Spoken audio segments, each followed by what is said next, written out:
108 उपनिषदों में से दूसरे सबसे प्रमुख उपनिषद केनोपनिषद के तृतीय और चतुर्थ खंड में देवी पार्वती का वर्णन है।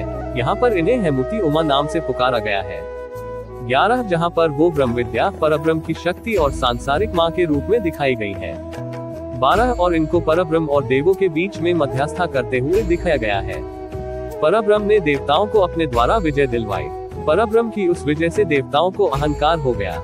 वे समझने लगे कि यह हमारी ही विजय है, हमारी ही महिमा है। ये जानकर परब्रह्म देवताओं के सामने यक्ष के रूप में प्रकट हुए और वे देवता परब्रह्म को न जान सके कि ये यक्ष कौन है। तब देवों ने अग्नि से कहा कि हे जातवेद, इसे जानो कि यह यक्ष कौन है। अग्नि ने कहा, बहुत अच्छा। अग्नि यक्ष के समीप गया। परब्रह्म ने अग्नि से पूछा, तू कौन है?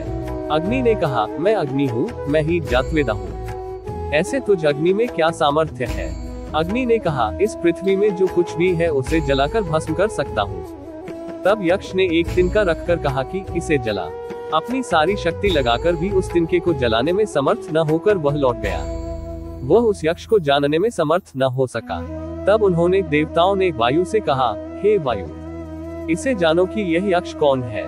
वायु ने कहा, बहुत अच्छा। वायु यक्ष के समीप गया। उसने वायु से पूछा, तू कौन है? वायु ने कहा, मैं वायु हूँ, मैं ही मातृश्वा हूँ। ऐसे तुझ वायु में क्या सामर्थ्य है? वायु ने कहा, इस पृथ्वी में जो कुछ भी है उसे ग्रहण कर सकता हूँ। तब यक्ष ने एक तिनका रखकर कहा कि इसे ग्रहण कर।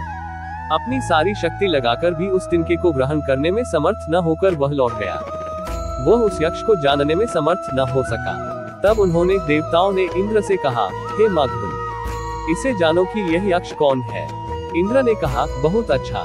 इंद्र खुद यक्ष के समीप गया। उसके सामने यक्ष परब्रह्म अंतर्धान हो गए। वह इंद्र उसी आकाश में अतिशय शोभायुक्त देवी हेमवती उमा पार्वती को देखा और उनके पास आ पहुंचा और उनसे पूछा कि ये यक्ष कौन था।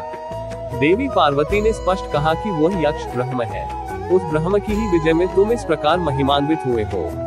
तब से ही इंद्र ने ये जाना कि ये ब्रह्म है।